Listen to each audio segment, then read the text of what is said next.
zurück zu Top Chef Entertainment. Heute eine ganz besondere Folge, unsere Bonusfolge. Ja, wenn wir über Top Chef reden, darf natürlich Hasch und die ganzen Formen von unserem edlen Hasch hier nicht fehlen. Koryphäe in der Szene, ein guter Freund von mir, Vangypitan. We'll be demonstrating today ice water extraction in a very simplified way. It's the combination of using flour and ice and water with simple manual agitation. They can go anywhere between 5 to 10 minutes depending on how much the flour is giving out resin, which we'll collect at the bottom.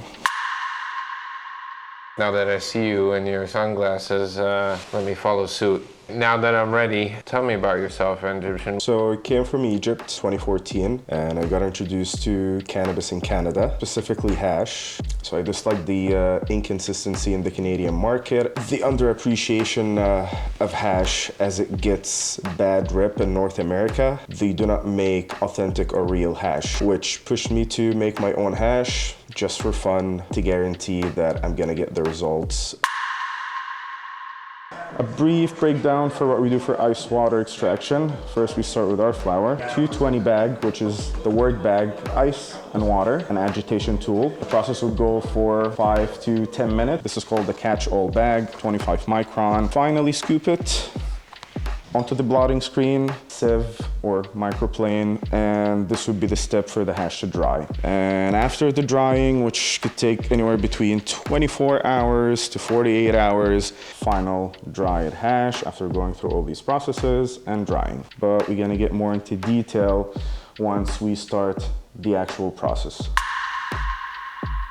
Right, so first we start by loading our biomass. In this case, we have flour, which we will first load onto our work bag, the 220 micron. Then you don't want to fill it too much. You gotta give enough space as we will add ice and then water. You need some room so the agitation process could happen without any of the ice or the flour blocking the filtration space. So first with the flour, and then second we would add the ice on top just to secure the flour at the bottom. The whole purpose of securing your biomass in the work bag and having it submerged fully underwater so they can rehydrate properly. And next we add the water. It's more or less how efficiently you could extract the resin in appropriate time and least amount of washes. So from the looks of it here inside, a quarter of the jar not filled. This will be our room to work. And since this is a dense flour, dried, it will need some time to rehydrate. The purpose of rehydration is that we don't introduce more contaminants, as in plant matter, which will affect the quality of the hash. So hydration will ensure that the biomass stays intact while we're trying to extract the resin heads with as minimal as possible of contamination. So after 5 minutes, we will get back to it and start the agitation. If you're unsure if it has been rehydrated enough, you can simply grab a piece of flour, and if it still does a crunching noise, then that is not fully hydrated yet. Okay, now that we have had 5 minutes pass, and we start the manual agitation process. What we're trying to create here is somewhat of a vortex. It's a smaller vessel. We want to get the most perfect vortex, but with the water to ice to flour ratio, we can create a similar one where we would have the resin heads collecting at the bottom. You still don't want too much ice or no ice at all. Just the perfect ratio. If you look up close as we agitate, you can see some very fine particulates and sand, resin heads have a higher density than water, which will make it sink to the bottom. And a bit of contamination, but we're gonna take care of that once it goes into the 160 micron.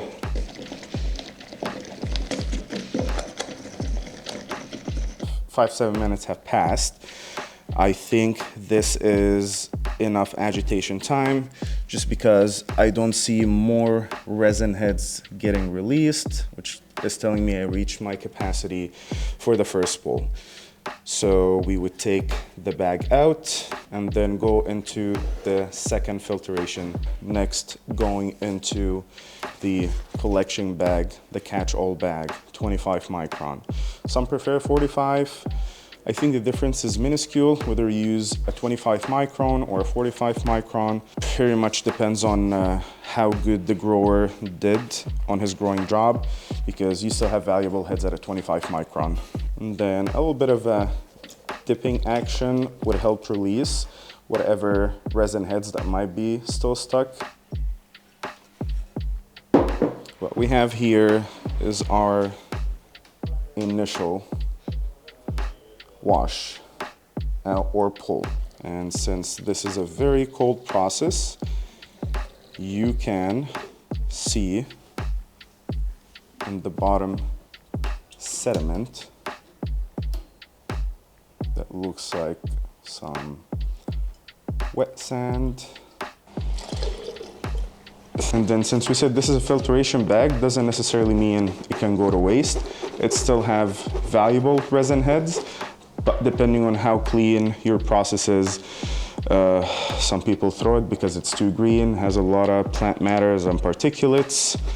But if you wash it well, you're patient, give the plant matter enough time to rehydrate, you should still have some valuable heads here. It will be considered wastewater once it comes off this bag, because nothing of a value is going to come out of this, nothing but water. All our valuable heads are going to remain here.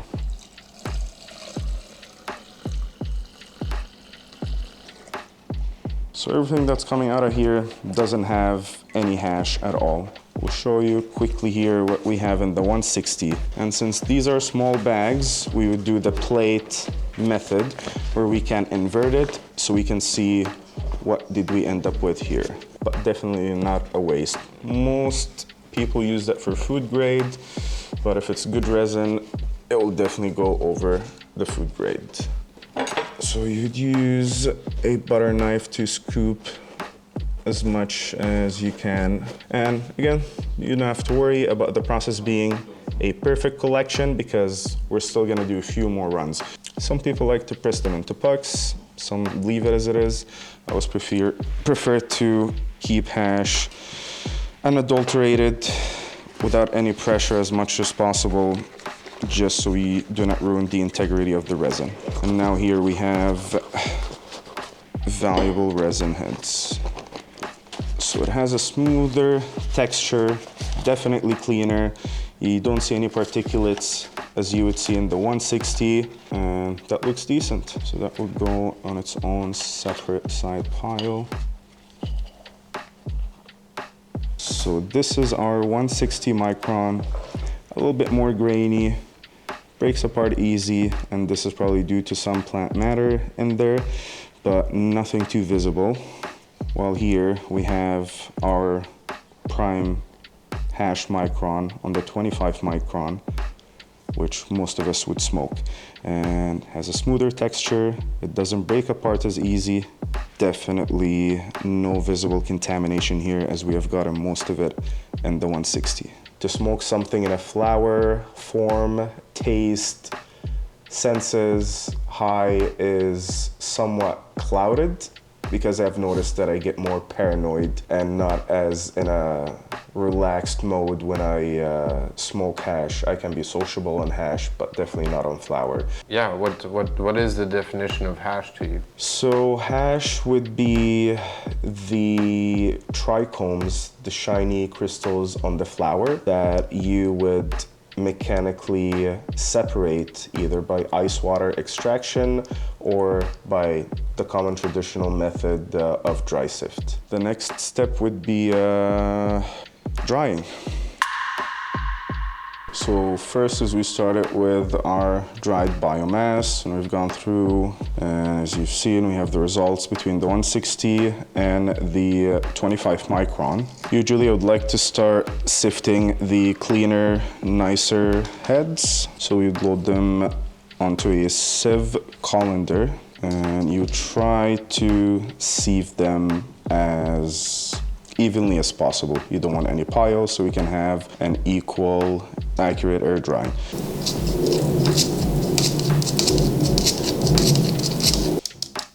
But I would always choose the sieve option over microplane, because your hand heat will always melt the piece of hash. In my opinion, I believe microplaning does damage the resin heads, so that's why we go by the sieve option. And now that we're done with the finer micron, we go with the 160. There is ideal environment for drying the hash based on airflow, relative humidity under 35%, and ideally colder the better, because in hotter temperatures you would affect the terpenes, the integrity of the hash, which might end up with less terpy hash, or God forbid, a nucleated hash that doesn't stick together. And that's from dried flour. If we're working with fresh frozen input, it would definitely take double that time. So yeah, between 2 to 4 days, depending on how sticky the hash is. Fast forward, after the product is fully dried, this is what we end up with. Dry to touch, nothing sticks to your fingers, because if I were to touch some of this and try to knead it, it's just gonna smear all over. So now that we have the hash here fully dried, it is ready for consumption or further processing it to call it actually hash. In that state, few terms, you can call it loose resin, unpressed hash, but hash by definition is resin heads that has gone under heat and pressure, and we have a few different forms to run you through. The pressing process, how could you accurately decarb and transform your resin to loose hash? Okay, getting into the next step. Now that we have processed our hash, and now that we have gone through the washing process to the sieving and drying, and as we have showed, we have the final product here. There is 2 quality products that we're gonna be demonstrating today. So the initial one that I showed from the material that we processed earlier, that was dried. Preferred method is on cellophane. The current new generation with internet access and what is trendy, it has been skewed by the new age standards. Your concentrate has to be light color. It has to be under certain criteria, which is all superficial. You can always trust your senses. It smells good, tastes good, it meets your medical needs. That's pretty much the only way to judge a product, and it might take some time to change the new generation's mindset about hash, but it's about abundance. For now, we are demonstrating the pressing process, but also how can you determine quality on the hash that you have. And it's usually determined by meltiness. The color is a little bit darker as opposed to higher quality resin that we have here. That being said, color is more or less subjective, doesn't fully reflect the quality of the hash we're working with. It starts by a very simple process. We're gonna do a simple bottle test. Hot water, like definitely around 90, 95 Celsius. And usually you would sit it on and roll over. But just to determine a quick quality, we would just let the sheer weight of the bottle, without pressing, without doing anything, give it about 5 to 10 seconds, and then moving on to the next one, same idea. This is not even a formal way of pressing. This is just more or less to show the meltiness and the quality. You can see some parts have pressed and melted into darker, massive hash, and some didn't fully get pressed. While here, as you can fully see, almost translucent, almost clear, and that's with no effort, which is an indication of a quality resin. Quality resin will almost turn into a puddle. Until you have smoked it, you would be able to tell where does the medicinal value of the hash. Again, I don't advise using it. We have a mitt here, but when you work enough with hash, you have something called hash hands, where you can withstand the heat. And then this process is gonna get repeated over and over and over until we have a homogeneous, one color mix of the hash. It's not just about touching it, it's about having to do that over and over and over again. And then you see we put a little bit of effort, and it's like somewhat of as many rounds as possible and until it's homogenized.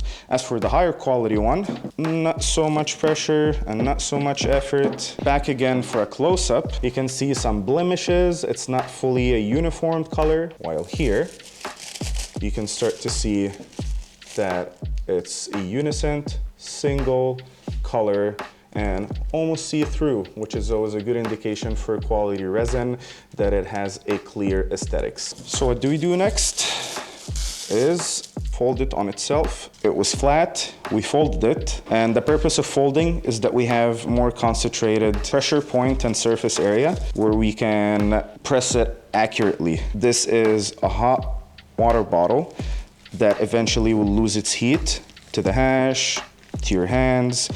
So once you start to feel comfortable to touch, it means that the temperature has gone down. Because hash require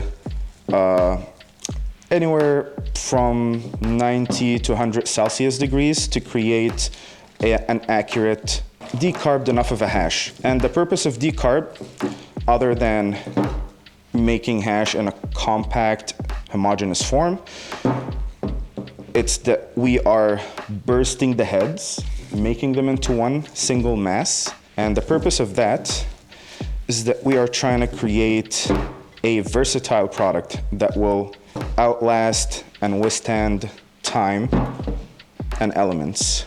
And what happens in that process, oils, terpenes, cannabinoids become a unison mix.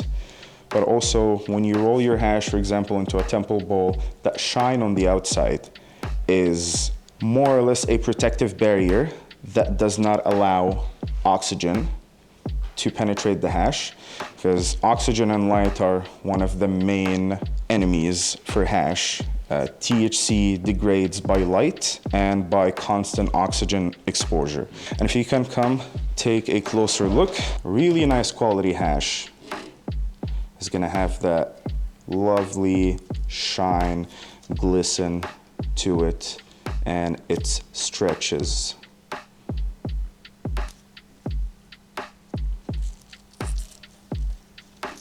The hot bottle is a bit of an outdated method because it requires constant heating of the bottle. The process will go from 30 minutes to an hour, to some cases maybe 2 hours of non-stop kneading.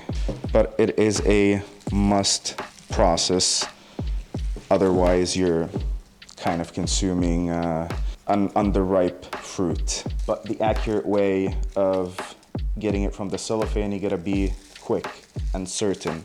There is no room for hesitation. One hand secured, other hand in. And as you see, even though it's controlled, the piece of hash, as sticky as it is, still flipped. We can have this glossy, nice quality hash.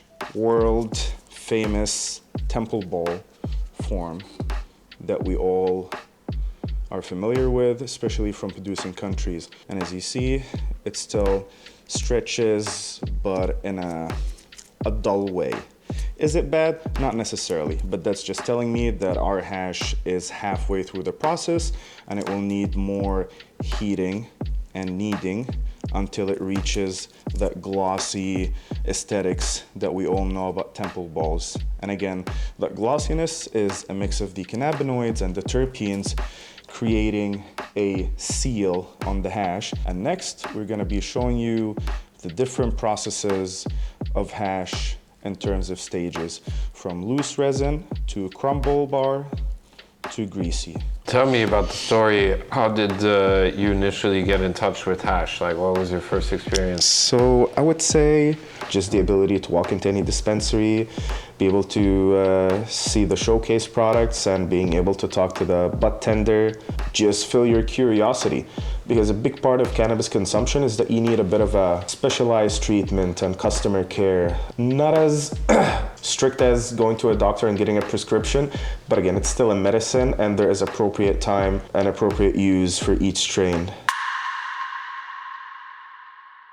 Now we get to the different consistency of hash that can be made from your ice water, dry sift. So first, this is our loose resin before it turns into hash. And that would be the very initial stage. Doing the bottle method, or any way you prefer to apply your heat and pressure to the hash. If you press it halfway, not fully to a decarbed consistency, we're gonna end up with a product that is called crumble. And as the name suggests, crumble is hash that is easy to handle and apply to your smoke, and the most convenient consistency, especially for new smokers that don't have much of a traditional background to how they used to work their hash before smoking, which we're gonna get into after a few showcasing of the products we have here. So crumble, as the name suggests, doesn't bend, it breaks, and as you see, it's broken into small pieces. And that kind can easily just break to your touch, which makes it easy to incorporate into your carrier herb, whether that being tobacco or cannabis. So it's the most convenient consistency to apply. Other word I have for crumble is half-baked, because it is not fully decarbed. And then we have the greasy style, full bake. And as the name suggests, darker in color, shiny, and sticky. So sticks to everything. This is mostly known as the old school consistency of hash. And the reason being, your hash is in its most stable form when it reaches that consistency, and it can handle some handling abuse, which is not keeping it on ideal temperatures, not keeping it in a container. Most hashes in the early stages between the loose resin and the crumble is still somewhat vulnerable to external elements such as light, oxygen, perhaps room temp is not that high of a temperature, but it still degrades the terpenes. And it's also known for its elastic consistency, keeps on twisting on itself. And then we go next to the cream of the crop. Everything we have here has been made from dried material. Different inputs, trim, smalls, whole flour, but they're all from dried, cured flour, or as I would call it, dead hash, because it comes from dried material. Why use the word dead? Since fresh frozen and live are one of the most leading products in the market, just because of the loud terpenes, the light color, the glisten on the heads. So it's fresh frozen, which is a live plant. So we would call this live hash, and this is dead hash. And what we have here is full melt, or as I would call it, caviar. It looks like caviar. It has that shine that lets the light penetrate through. A very eye-pleasing aesthetic. We have it on an ice pack because anytime it would sit at room temp for a few minutes, all of those heads, clusters will turn from their individual size granulation to one puddle. Like a good quality full melt will turn into water when you dab it or when you leave it in a room temp.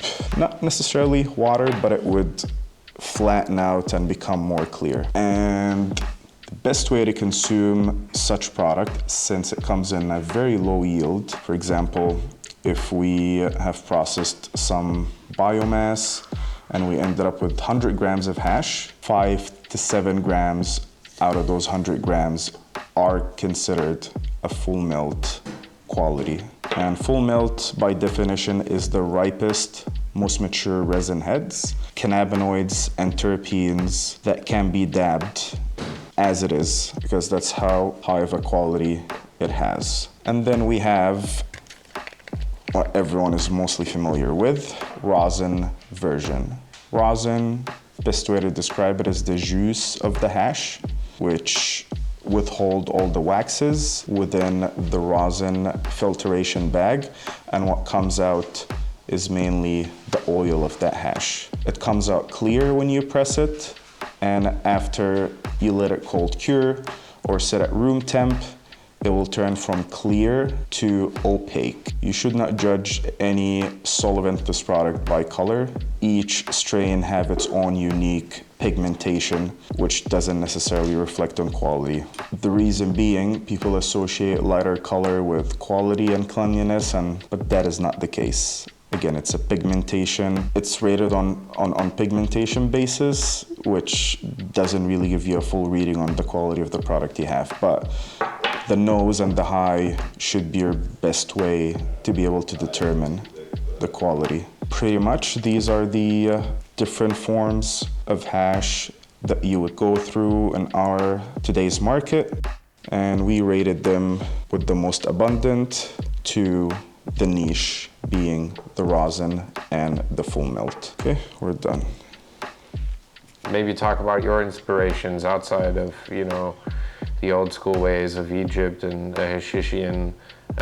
Was Frenchy cannoli an inspiration? He was definitely an essential link for me to get more onto the scientific part of hash making. He was a very interactive person when it came to educating the masses on hash, which pretty much comes back to the very basic foundation of hash, which is it's a culture of sharing.